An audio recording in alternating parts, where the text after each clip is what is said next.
Hello दोस्तों, बहुत बहुत स्वागत, अभिनंदन एक बार फिर से RDXGS गुरु में। दोस्तों, आज हम एक नई सीरीज शुरू कर रहे हैं, भौतिक विज्ञान यानी फिजिक्स। फिजिक्स शुरू करेंगे, यानी कि अब विज्ञान में शुरू कर रहा हूँ। देखो, मैंने आपको हिस्ट्री पढ़ा दिया तीनों, उसके बाद पॉलिटी पढ़ा दी और भूगोल पढ़ा दी, 3 सब्जेक्ट हो गए कंप्लीट। उसके बाद में एनवायरनमेंट पढ़ा दिया 4, और अब आपका रह गया है अ, ये विज्ञान रह गया है, 5 हो जाएगा। और फिर आपको करा दूंगा कौन सा, एक रह जाएगा इकोनॉमी। तो इकोनॉमी में ज़्यादातर क्वेश्चन, ये 80 से 85% क्वेश्चन जो है करंट से आते हैं। स्टैटिक का बस 10-15% क्वेश्चन एक स्टैटिक आता है, तो वो भी आपको तभी करा देंगे, है ना। ये विज्ञान कंप्लीट होते ही आपका किसी भी एग्जाम के लिए पूरे 5 सब्जेक्ट कंप्लीट हो जाएंगे। ठीक है, तो चलो इसको शुरू करते हैं। फिर उसके बाद जैसे ही कोई एग्जाम आएगा ना, उसके हिसाब से मैं प्रैक्टिस कराना शुरू कर दूंगा। तो अभी देखो, अभी मैं आज शुरू कर रहा हूँ भौतिक विज्ञान। अब मेरा प्लान है, आप बताना, मुझे सजेशन देना, ये सही है गलत है या इसमें कुछ क्या चेंज किया जाए। तो मेरा प्लान है कि मैं आपको पहले थ्योरी बताऊं, थोड़े से मेन मेन पॉइंट जो होते हैं उनको बताऊं, और उसके बाद में फिर क्वेश्चन लगाऊं। ठीक है, इस तरह से मेरा प्लान है। तो चलो शुरू करते हैं। देखो, इसको मैंने पहले हाईलाइट कर लिया है। बहुत कुछ होता है किताब में, इतना होता है कि उस किताब को आपको लगेगा अरे ये भी इंपॉर्टेंट है, लेकिन मुझे एग्ज़ाम का जो है एक्सपीरियंस है, और मुझे पता है क्या चीज़ पढ़नी है, कहाँ से क्वेश्चन बनता है। कुछ चीज़ें यहाँ से पढ़ो, उसके बाद फिर क्वेश्चन से उसको रिवाइज करो, और वो आपके दिमाग में छप जाएगी। फिर आएगा, कहीं भी क्वेश्चन आएगा अपना तुरंत लगा ले जाएंगे आप। ठीक है, चलो तो देखो मैंने पहले इनको हाईलाइट कर लिया है, इसलिए कि आपका टाइम वेस्ट ना हो, और मैं आपको मेन मेन पॉइंट पढ़ाऊँ और पढ़ाते हुए निकल जाऊँ। चलो, जल्दी कंप्लीट हो जाएगा और सटीक कंप्लीट होगा, फालतू पढ़ने की ज़रूरत नहीं है। पढ़ना है इतना जिससे हमारा सिलेक्शन हो जाए। कौन सा PhD करनी है हमको, मास्टर थोड़ी बनना है। चलो, भाषणबाजी बहुत हो गई, शुरू करते हैं। तो देखो, मात्रक पढ़ेंगे हम, है नहीं, इकाई पढ़ेंगे, है ना, यूनिट्स, मात्रक। तो मात्रक 4 प्रकार के होते हैं, 4 पद्धति होती है। कौन सी? CGS पद्धति, मतलब 4 पद्धति होती हैं। सबसे पहला है CGS पद्धति, मतलब सेंटीग्राम, सी से देखो, सेंटीमीटर, ग्राम और सेकंड, इसका मतलब होता है CGS का। तो इसे फ्रेंच पद्धति या मीट्रिक पद्धति भी कहते हैं, बस इतना से याद रख लो। दूसरा होता है FPS पद्धति, इसे इसे ब्रिटिश पद्धति बोलते हैं। FPS को ब्रिटिश पद्धति। F का मतलब फुट, P से पाउंड और S से सेकंड, ये चलता नहीं है, जो चलेगा बताऊंगा मैं, ये होगा। चौथा है MKS, मीटर है, किलोग्राम और सेकंड, मीटर, किलोग्राम और सेकंड, MKS मतलब होता है इन सबका। ये तीसरी पद्धति हो गई। और चौथी होती है मोस्ट इंपोर्टेंट जो चलती है, SI पद्धति है, इंटरनेशनल सिस्टम। तो ये 1960 में पेरिस में अंतर्राष्ट्रीय मापतौल का एक महाधिवेशन हुआ, उसमें इस पद्धति में 7 मूल मात्रक माने। मूल मात्रक कितने होते हैं? 7। इंपॉर्टेंट है, मोस्ट इंपॉर्टेंट। देखो इधर कर लेते, थोड़ा मोटा कर लेता हूँ उसको, हाँ, हाईलाइट, थोड़ा सा जूम इन करके पढ़ते हैं। तो इसमें 7 पद्धतियाँ, 7 जो है मूल मात्रक माने। कौन कौन से? लंबाई, किससे दिखाते हैं इसको? SI मात्रक क्या होता है? हाँ, ये मीटर होता है। दूसरा, इसको दिखाते कैसे हैं, डिनोट कैसे करते हैं? M से, स्मॉल m से। द्रव्यमान का किलोग्राम होता है मात्रक, और केजी से ऐसे दिखाते हैं इसको। समय का सेकंड होता है, SI पद्धति में समय का सेकंड होता है, और ऐसे ऐसे दिखाते हैं, शो करते हैं। ताप का क्या होता है? केल्विन होता है, सेंटीग्रेड मत लगा देना। SI पद्धति में ताप का केल्विन होता है, के से दिखाते हैं इसको। संकेत जो है, संकेत बता रहा हूँ मैं। अच्छा, विद्युत धारा का एम्पियर होता है मात्रक, और ए से दिखाते हैं, बड़ी ए से, इस कैपिटल ए से। ज्योति तीव्रता का ये होता है कैंडला, और इसको CD से दिखाते हैं, है ना। पदार्थ का परिमाण, इसका होता है मोल, और इसको MOL से दिखाते हैं। तो देखो, अब 7 मात्रक हैं, है ना, 7 मूल मात्रक। कौन से? लंबाई, द्रव्यमान, समय, ताप, विद्युत धारा, ज्योति तीव्रता, पदार्थ का परिमाण, ये 7 मूल मात्रक हैं, बाकी मूल मात्रक नहीं है। अच्छा, इसको बोलते क्या है? International system of unit, SI मात्रक, अंतर्राष्ट्रीय मात्रक पद्धति, इसको बोलते हैं इंटरनेशनल सिस्टम ऑफ यूनिट्स अथवा SI यूनिट्स। ठीक है, बस इतना पढ़ रहा है, 4 हो गई। अब देखो, अब कुछ राशियाँ जो है भौतिक राशियाँ होती हैं ना, भौतिक राशियाँ, और कुछ होती हैं व्युत्पन्न राशियाँ। मतलब भौतिक राशियाँ जो जैसी हैं उसी में दिखें, और व्युत्पन्न होती हैं मतलब किसी दूसरी राशि से बनना। तो देखो, अब देखो, जैसे आयतन है, तो आयतन लंबाई, चौड़ाई और ऊंचाई होती है ना। तो इससे क्या व्युत्पन्न व्युत्पन्न मात्रक क्या होगा? भौतिक राशि क्या है? आयतन है। आयतन को कैसे दिखाते हैं? लंबाई, चौड़ाई, ऊंचाई में दिखाते हैं। और इससे मात्रक क्या उत्पन्न होगा? तो मीटर, मीटर, मीटर, यानी मीटर की 3, ये मात्रक उत्पन्न होगा। ऐसे मात्रक बनते हैं।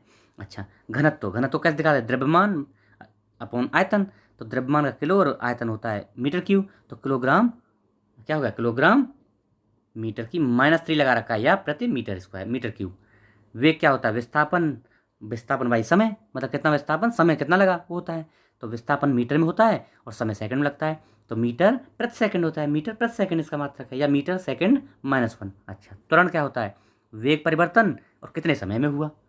किसी में वेग परिवर्तन हो जाए कितने समय में हुआ उसको, तो वेग परिवर्तन मीटर प्रति सेकंड और उसके नीचे सेकंड, तो मीटर प्रति सेकंड स्क्वायर हो जाएगा। देखो वेग परिवर्तन कितना होगा, मीटर प्रति सेकंड होगा, और समय भी है नीचे तो सेकंड है, तो मीटर प्रति सेकंड स्क्वायर। बल का मात्रा क्या होता है, द्रव्यमान गुणा त्वरण। द्रव्यमान का त्वरण से मल्टीप्लाई कर दें तो बल निकलता है, तो द्रव्यमान का किलोग्राम और त्वरण क्या होता है, मीटर प्रति सेकंड, अभी पढ़े थे ऊपर, तो इसे न्यूटन भी कहते हैं। इंपॉर्टेंट है, ठीक, ये मोटे मोटे पढ़ लिया आपने। अब देखो अभी लगाते हैं हम क्वेश्चन, ठीक है, बहुत हो गया। निम्नलिखित में से कौन सा मूल भौतिक राशि बतानी है आपको, तो अभी पढ़े थे हम विद्युत धारा मूल भौतिक राशि है, बाकी वेग कार्य बल ये मूल राशि नहीं है। देखो अब देखो लंबाई, द्रव्यमान, समय, ताप, विद्युत धारा, ज्योति तीव्रता और पदार्थ का परिमाण, ये 7 मूल मात्रक पढ़ लिया हम लोग, तो आज रिवीजन हो गया, ठीक है।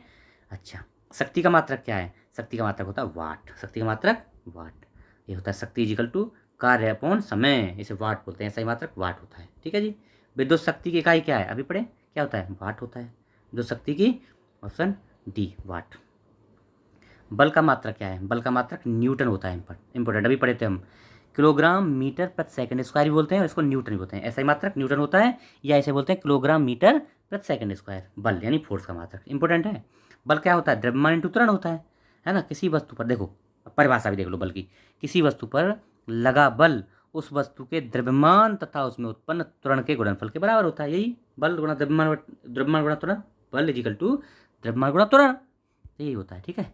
अच्छा अब देखते हैं अगला, कार्य का मात्रक क्या है, कार्य का मात्रक होता है जूल, कार्य का मात्रक, इसका मात्रक होता है न्यूटन मीटर, जिसे जूल कहते हैं, दोनों मात्रक है, न्यूटन मीटर भी होता है और इसे जूल कहते हैं। जूल ऊर्जा का भी मात्रक, इंपॉर्टेंट है, जूल किसका, ऊर्जा का भी मात्रक है। अच्छा, आवृत्ति को मापा जाता है हर्ट्ज में मात्रक, कितना हर्ट्ज, ऐसा ही मात्रक क्या होता है आवृत्ति का, हर्ट्ज होता है। 20 से 20,000 हर्ट्ज की आवृत्ति को व्यक्ति सुन सकता है, ऑडेबल होती है ये, हर्ट्ज में मापा जाता है आवृत्ति, हम भी पढ़ लिए ना। चलो, चालक की वैद्युत प्रतिरोधकता का इकाई, मतलब वैद्युत प्रतिरोधकता क्या होती है, उसका इकाई पूछिए क्या होती है, तो वोल्ट नहीं, वोल्ट ओम नहीं, ओम मीटर होता है, ये गलत दे रखा है इसमें। किसी पदार्थ की वैद्युत प्रतिरोधकता यानी इलेक्ट्रिकल रेसिस्टिव, क्या होता है, रेसिस्टिविटी से उस पदार्थ द्वारा विद्युत धारा के प्रवाह का विरोध करने की क्षमता को मापा जाता है। किसी पदार्थ की विद्युत प्रतिरोधकता से उस पदार्थ द्वारा विद्युत का जो प्रवाह है ना उसको कितना विरोध कर रहा है, इसको विद्युत प्रतिरोधकता बोलते हैं, है ना। इसका ऐसा ही मात्रक होता है ओम मीटर, ऐसे होता है, वहाँ केवल ओम दे रखा था इसलिए वो गलत था, ओम जो है इसका मात्रक नहीं होता है। अच्छा, फैराडे धारिता का मात्रक होता है, और वोल्ट किसका, विद्युत विभवांतर, वोल्ट किसका, विद्युत विभवांतर का होता है ना, और विभव में जो अंतर होता है उसका होता है वोल्ट। ओम विद्युत प्रतिरोध का, विद्युत प्रतिरोध का होता है ओम, है ना, विद्युत प्रतिरोध का ओम, और पदार्थ की वैद्युत प्रतिरोधकता क्या होता है, वैद्युत प्रतिरोधकता ओम मीटर, और विद्युत प्रतिरोध का क्या होता है ओम। तो ओम मीटर किसका मात्रक है, तो ये होता है प्रतिरोधकता किसकी, वैद्युत प्रतिरोध, अभी पढ़िए। प्रकाश वर्ष इकाई है, प्रकाश वर्ष किसकी इकाई है, तो दूरी की है, तो इंपॉर्टेंट है, किसने बार बताया, तो एक प्रकाश वर्ष क्या होता है 9.46, 9.46 गुणा 10 की बात 15 मीटर, मतलब प्रकाश वर्ष क्या है, एक वर्ष में प्रकाश द्वारा तय की गई दूरी, इसको बोलते हैं प्रकाश वर्ष। प्रकाश वर्ष होता है क्या होता है, तो भैया प्रकाश द्वारा एक वर्ष में तय की गई दूरी, इसको बोलते हैं प्रकाश वर्ष, पढ़ लिए ना हम लोग। चलो ठीक है, अगला देखते हैं, प्रकाश वर्ष इकाई है, दूरी की पढ़ लिए ना, कितनी बार पढ़ेंगे दूरी की, प्रकाश वर्ष देखो कितनी बार आया है। चलो बार बार उसको पढ़ने से कोई मतलब नहीं। खगोलीय दूरियां प्रकाश वर्ष में मापे जाने का कारण निम्नलिखित में से कौन सा है, ये इंपॉर्टेंट है, कौन सा है बताओ, तो देखो प्रकाश की गति सदैव एक समान होती है। खगोलीय दूरियां प्रकाश वर्ष में क्यों मापते हैं, क्योंकि प्रकाश की गति जो है सदैव एक समान होती है, परिवर्तित नहीं होती है। देखो अतः उन्हें देखो AU यानी एस्ट्रोनॉमिकल यूनिट्स या प्रकाश वर्ष, पारसेक इत्यादि में मापते हैं, ये चीज़ें जो है फिक्स रहती हैं। AU एस्ट्रोनॉमिकल यूनिट्स, प्रकाश वर्ष, पारसेक इत्यादि में किसको, खगोलीय दूरियों को मापते हैं। अच्छा, पूरे ब्रह्मांड में प्रकाश की गति स्थिर होती है और यह उच्च परिशुद्धता यानी हाई प्रेसिजन के लिए जानी जाती है, मतलब कभी भी गलती होने की संभावना बहुत न के बराबर है, इसलिए इसमें मापते हैं। एक पारसेक तारों संबंधी दूरियां मापने का मात्रक बराबर है, मतलब एक पारसेक, पारसेक क्या है, तारों की दूरियां मापने का इकाई है, तो पारसेक का मतलब क्या है ये बताना आपको, 3.25 इंपॉर्टेंट है। एक पारसेक बराबर होता है 3.25 प्रकाश वर्ष, ये होता है इसका मतलब। पारसेक क्या है, पैरेलल सेकंड, पैरेलैटिक बोलते हैं, पैरेलल भी बोल देते हैं, पैरेलैटिक सेकंड बोलते हैं, इसका संक्षिप्त रूप है पारसेक का। एक पारसेक होता है 3 × 10⁻16 मीटर, और एक प्रकाश वर्ष होता है इतना, एक प्रकाश वर्ष बराबर होता है 9.46 × 10⁻15 मीटर। तो एक पारसेक बराबर होता है 3.262। ये इंपॉर्टेंट है थोड़ा सा इसमें, ये एकदम क्लियर है। वो थोड़ा सटीक था, मतलब थोड़ा उनमें से सही था। बाकी सटीक आंसर ये है 3.262 प्रकाश वर्ष। एक पारसेक बराबर 3.262 प्रकाश वर्ष। ठीक है जी। अच्छा, माप की कौन सी इकाई को 0.39 से गुणा करने पर इंच प्राप्त होता है? तो इसको सेंटीमीटर को, है ना, ये सेंटीमीटर को अगर इतने से गुणा कर देंगे तो 1 इंच प्राप्त हो जाएगा। 1 सेंटीमीटर को 0.39 से गुणा कर देंगे तो क्या 1 इंच प्राप्त हो जाएगा। वही उल्टा है, अगर 1 इंच को इतने से भाग दे देंगे तो सेंटीमीटर प्राप्त हो जाएगा। उल्टा हो गया ना। 6 फीट लंबे व्यक्ति की ऊंचाई नैनोमीटर में कैसे ज्ञात करें? नैनोमीटर में, है ना। तो देखो, अब देखो नैनोमीटर में होता है 183.10⁻7। 183 सभी में दिया है, 183 वाला सही है, याद कर लो इसको, रट लेना। फिर बता रहा हूँ वैसे मैं, लेकिन फिर भी रट लेना इसको। 183 है, उसके इंटू 10⁻7 लगा दें तब नैनोमीटर। देखो 1 नैनोमीटर होता है 10⁻, कितना, -9 मीटर होता है। 10⁻−9 मीटर होता है। और 1 फीट बराबर होता है इतने मीटर, 3.03 मीटर होते हैं। अब देखो, तो भैया 1 फीट बराबर कितना होगा? 1 फीट बराबर कितने नैनोमीटर हो गए? तो 3, अब देखो एक 9 था ना, ये पावर इतनी थी, 9 थी, तो इसको 2 इधर ले आए, 30 हो गया ना। 30.5 × 10⁻7 नैनोमीटर हो जाएंगे। वहीं 6 फीट, 6 फीट को 6 से मल्टीप्लाई कर दो तो 183.7, 183 × 10⁻7 नैनोमीटर। याद ही कर लेना, ज़्यादा मैथमेटिक हो जाएगा। 1 नैनोमीटर क्या होता है? 10⁻7 सेंटीमीटर हो जाएगा। सेंटीमीटर में निकालेंगे तो, है ना, 10⁻9 मीटर होता है। अगर सेंटीमीटर में निकालेंगे तो 7 हो जाएगा, थोड़ा 2 कम हो जाएगा, क्योंकि 100 सेंटीमीटर होते हैं 1 मीटर में। 1 नैनोमीटर बराबर है, अभी पढ़ लिया, 10⁻9 क्या मीटर के। अच्छा जी, एक मीटर, 1 नैनोमीटर मीटर का 1 वर्ग में भाग होता है। इसका मान 10 एंगस्ट्रम के बराबर होता है, 10 एंगस्ट्रम के बराबर। ठीक है जी। एम्पियर मापने की इकाई क्या है? विद्युत धारा। किस एम्पियर?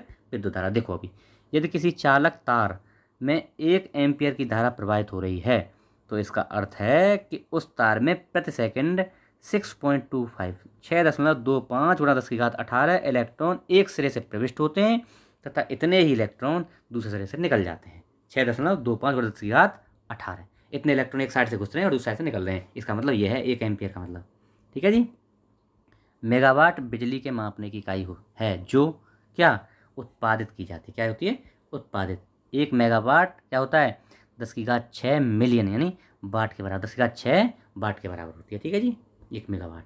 अच्छा, सूची 1 को सूची 2 से मिलाना। तो देखो त्वरण किसका मात्रक होता है? तो त्वरण होता है भैया मीटर प्रति सेकंड। ये तो 4 हो गया, पहले में हो गया 4, है ना, पहले में हो गया त्वरण, इसका हो गया। बल किसका होता है? बल का भैया न्यूटन होता है, 3 हो गया। उसके बाद कृतकार्य, कार्य का जूल होता है, और आवेग का न्यूटन सेकंड होता है। तो 4 3 1 2, 4 3 1 2, डी ऑप्शन हो जाएगा। ठीक है, चलो अगला देख लो। निम्नलिखित एसआई यूनिटों में कौन सही सम्मिलित नहीं है? तो देखो, कार्य का जूल बिल्कुल सही है, द्रव्यमान का किलोग्राम सही है, बल का न्यूटन सही है, दाब का डाइन, देखो दाब का डाइन होता है लेकिन सीजीएस पद्धति में, बल का, दाब का एसआई मात्रक, यहाँ को क्या पूछा है? एसआई मात्रक पूछा है। तो एसआई मात्रक क्या होता है? न्यूटन होता है। ये इंपॉर्टेंट है, थोड़ा पूछ देख लेना क्या पूछा है। दाब का एसआई मात्रक, दाब का, सॉरी दाब का है, बल का नहीं, दाब का पूछा है ना। दाब का एसआई मात्रक पास्कल होता है, जबकि इस दाब का सीजीएस प्रणाली मात्रक क्या होता है? डाइन होता है। इंपॉर्टेंट है, दाब का एसआई मात्रक पास्कल और सीजीएस में मात्रक होता है, सीजीएस में मात्रक होता है क्या? डाइन। इंपॉर्टेंट। निम्नलिखित में से किस राशि का मात्रक नहीं है? तो कभी भी विकृति का जो है ना, विकृति का मात्रक नहीं होता है। किसी की वस्तु में विमा में आया परिवर्तन, किसी की विमा, हाँ, में आया परिवर्तन और उस वस्तु की मूल विमा के अनुपात को विकृति कहते हैं। मतलब कोई विमा पहले मान लो 5 सेंटीमीटर थी और विकृत होकर 6 हो गई, तो या टेढ़ी मेढ़ी हो गई, तो परिवर्तन जितना आया और पहली विमा, इन दोनों का अनुपात कर देंगे तो इसको विकृति बोलेंगे। विकृति एक विमाहीन राशि है, अर्थात इसका कोई मात्रक नहीं होता है। ठीक है, सूची 1 को सूची 2 से मिलाना है। वाट किसका मात्रक? शक्ति का होता है। तो वाट होता है किसका? शक्ति का। नॉट, नॉट होता है नौ संचालन में, और नॉटिकल मील समुद्री जहाज की गति। ये हो गई, ये हो गई, ये हो गई। और कैलोरी ऊष्मा का होता है। तो क्या हो गया? तो भैया 4 2 3 1 होगा ना, 4 3, एक मिनट रुक जाओ, देखो 4, पहले का होगा वाट का शक्ति 4, फिर नॉटिकल मील, हाँ नॉटिकल मील नौ संचालन में यूज होती है, और ये होती है नॉट होती है समुद्री जहाज की, और कैलोरी होती है ये ऊष्मा की। कैलोरी किसकी? ऊष्मा की। तो क्या हो गया? पहले हम 4 3 2 1, 4 3 2 1, 4 3 2 1 है ना, सी ऑप्शन हो जाएगा। चलो अगला देखो, सुमेल करना है आपको फिर। जूल किसका मात्रक है? जूल ऊष्मा का होता है, कार्य का होता है भैया। जूल होता है कार्य का, 3 हो गया। वाट किसका होता है? शक्ति का। है सामर्थ्य का, 2 हो गया। है कहीं 2? तो देखो 2 एक ही में है ना। अब और देख लेते हैं। एम्पियर धारा का होता है, एम्पियर धारा का एक है। एम्पियर बी में एक देखना है, तो हम बी में एक ही में है। जूल, जूल किसका है? 3 कार्य का, जूल कार्य का हो गया। एम्पियर धारा का हो गया। वाट, वाट किसका? सामर्थ्य का होता है, वाट सामर्थ्य का हो गया। और बोल्ट, बोल्ट किसका होता है? विभवांतर का हो गया। उसके बाद कैलोरी ऊष्मा का हो गया। तो पहला ही हो गया भैया। 3 1 2 4 5। तो देखो अगर आपको बी पता है ना, एम्पियर धारा का होता है, तो एक ही से वो क्लियर हो जाता था। ठीक है, चलो अगला देखो, निम्नलिखित में से कौन सा सुमेलित नहीं है बताना है आपको। तो ये भैया प्रकाश वर्ष समय मापने का थोड़ी होता है, दूरी का होता है। बाकी देखो, नॉट जहाज के चाल की माप, सही है। नॉटिकल मील नौ संचालन प्रयुक्त तो दूरी, नॉटिकल मील दूरी, और नॉट जो जहाज के संचालन की माप। एंगस्ट्रम ये प्रकाश के तरंग दैर्घ्य की इकाई। ठीक है, अच्छा एंगस्ट्रम क्या है? तरंग दैर्घ्य की, तरंग दैर्घ्य की, तरंग दैर्घ्य के मापने की इकाई है। 1 एंगस्ट्रम बराबर होता है 10⁻⁻10 metre. 1 angstrom 10⁻⁻10 metre. 1 horse power 746 watt, कितनी बार पढ़े हम लोग? 746 वाट के बराबर होता है। किसी कर्ता द्वारा कार्य करने की दर को उसकी शक्ति या सामर्थ्य कहते हैं। 1 वाट बराबर 1 जूल/सेकंड होता है। एक शक्ति बराबर 746 वाट। किसी कर्ता द्वारा कार्य करने की दर को उसकी शक्ति कहते हैं। ठीक है जी, चलो सूची 1 को सूची 2 से मिलाना है। तो वेग, वेग का मात्रक क्या होता है? वेग को किसमें? मैक, मैक होता है भैया। वेग मैक। तरंग दैर्घ्य एंगस्ट्रम अभी पढ़े। दाब पास्कल। ऊर्जा जूल, ये तो मिले हुए हैं 1 2 3 4 ही है। 1 2 3 4 अपने आप में मिले हुए हैं। ठीक है, चलो जूल ऊर्जा से उसी तरह संबंधित है जैसे पास्कल दबाव से, दाब से। अभी पढ़े थे पास्कल दाब का, ऐसा ही मात्रक। और डाइन हो गया CGS मात्रक। 1 माइक्रोन बराबर क्या होता है? तो 1/1000 मिलीमीटर। 1/1000 मिलीमीटर। अब देखो थोड़ा समझ लेना है इसको। 1 माइक्रोन बराबर 10⁻⁻6 मीटर होते हैं। और 10⁻⁻6 गुणा 10⁻³ मिलीमीटर, ये मिलीमीटर में हो जाएगा। यानी 1/देखो अगर मीटर को मिलीमीटर में बनाएंगे तो भाई 3 जीरो हटानी पड़ेंगी, तो 10⁻³ हो जाएगा। -3 का मतलब क्या होता है? 1/10⁻³ और 1/10⁻³ का मतलब होता है 1000, तो 1/1000 ये होता है। मैथ है, अगर जानते हैं तो ये निकल जाएगा। 1 माइक्रोन लंबाई प्रदर्शित करती है क्या? तो 10⁻4 सेंटीमीटर। अब देखो मीटर में निकाल लिए, मिलीमीटर में निकाल लिए। मीटर होता है कितना? 10⁻6 मीटर, है ना, -6 मीटर। और सेंटीमीटर में 2 जीरो हटेंगे तो 10⁻4 सेंटीमीटर। ठीक है, तो क्लियर निकाल लीजिए, कोई दिक्कत नहीं। कौन सा एक सुमेलित नहीं है बताना है आपको। सुमेलित नहीं है तो देखो, डेसिबल ध्वनि की प्रबलता, सही है। अश्वशक्ति शक्ति की, सही है। समुद्री मील नौ संचालन की दूरी की इकाई, सही है। सेल्सियस ऊष्मा की इकाई नहीं भैया, ताप की होती है, ऊष्मा की नहीं। सेल्सियस ताप मापने की इकाई है। और ऐसा ही मात्रक क्या है ताप का? केल्विन, सेल्सियस नहीं है। कौन सी एक ऊष्मा की इकाई नहीं है? ऊष्मा की इकाई वाट नहीं होती। किलो कैलोरी है, कैलोरी है, जूल है। तो वाट किसकी है? शक्ति की है। ऊष्मा एक प्रकार की ऊर्जा है जो पदार्थ के मध्य तापांतर को व्यक्त करती है। ठीक है, तापांतर कितना है उसको व्यक्त करती है। वाट शक्ति के मापने के लिए प्रयुक्त होता है, शक्ति की इकाई। ठीक है, वाट बराबर 1 जूल। 1 वाट बराबर क्या होता है? 1 जूल/सेकंड। ऊष्मा की इकाई निम्नलिखित में से कौन सी नहीं है? ऊष्मा की सेंटीग्रेड, सेंटीग्रेड, कैलोरी, अर्ग और जूल। तो भैया सेंटीग्रेड नहीं है, ऊष्मा की नहीं है। किसकी है? ताप की है, तापमान की है सेंटीग्रेड। ठीक है, तापमान की। 1 किलोमीटर दूरी का तात्पर्य क्या है? तो 1000 मीटर, ये तो सब जानते हैं। चलो, 1 पिकोग्राम अब इम्पोर्टेंट है। पिकोग्राम बराबर क्या होता है? 10⁻⁻ग्राम। पिको, मिली, माइक्रो, नैनो, पिको, फेम्टो। देखो सबसे मिली, मिली मतलब 10⁻³ मिली। माइक्रो, माइक्रो में 10⁻⁻6। नैनो 10⁻⁹ मिली, माइक्रो, नैनो, पिको और फिर फेम्टो। याद रख लेना, ये होता है, घटते जाएंगे। तो मिली में -3, 10⁻⁻3, माइक्रो में 10⁻⁻6, नैनो में 10⁻⁹ और micro, nano, pico, pico 10⁻⁻15। 3 3, sorry 9 से 12 आएगा, 3 3 बढ़ जाएंगे। और फिर फेम्टो होता है, फेम्टो है। फेम्टो 10⁻15। देखो मिली हो गया 10⁻3, माइक्रो, माइक्रो 10⁻6, फिर नैनो 10⁻⁹, पिको 10⁻⁻, और फेम्टो 10⁻15। ठीक है, मिली, माइक्रो, नैनो, पिको और फेम्टो, ये याद रखना। पास्कल इकाई है किसकी? दाब की, पढ़ लिए। दाब की इकाई क्या है? पास्कल अभी पढ़े ना, क्या है दाब की इकाई। अब देखो इसमें थोड़ा सा ट्विस्ट है। इनमें से कोई नहीं होगा, डी ई होगा, ई इनमें से कोई नहीं। न्यूटन मीटर ये तो दाब की हैं, पास्कल। अब इसमें से एक मिनट देखते हैं, हाँ एक मिनट सुनो, ये थोड़ा सा न्यूटन, हाँ ये क्या है, दाब की इकाई देखो, 1 वर्ग मीटर पर कितने न्यूटन बल लग रहा है उसको बोलते हैं दाब। और इस पास्कल भी बोलते हैं न्यूटन प्रति वर्ग मीटर। इंपॉर्टेंट है भैया, देख लेना।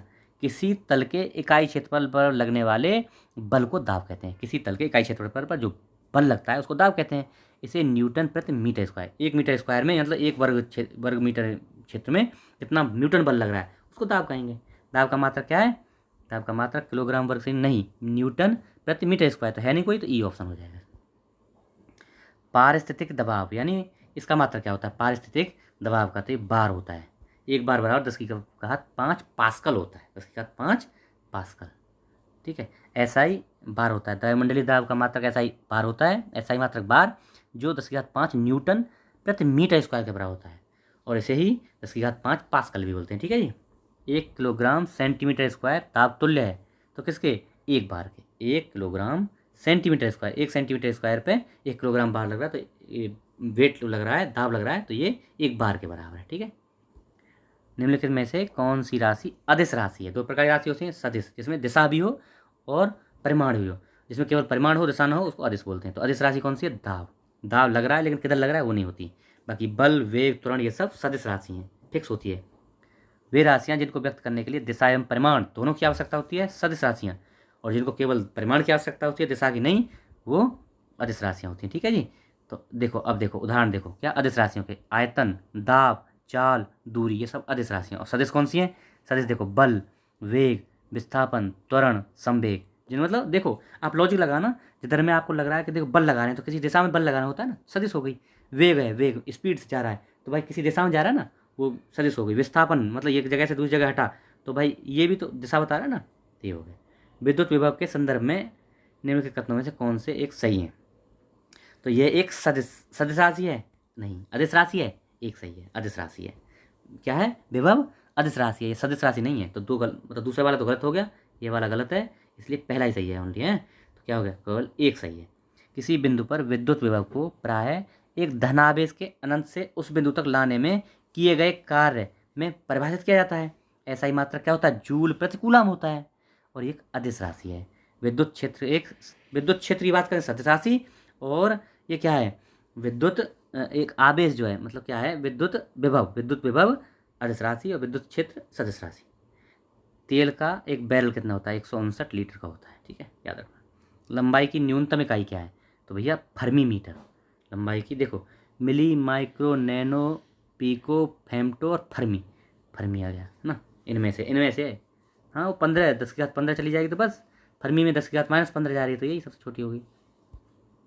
ठीक है जी, चलो अब देखो सूची क्यूसेक देखो, प्रवाह की दर, मतलब जल किसी नली में कितनी स्पीड से बह रहा है उसको क्यूसेक बोलते हैं। बाइट क्या होता है, कंप्यूटर संबंधित होगा, 3 4। रिएक्टर भूकंप की तीव्रता 2, और बार होता है दाब।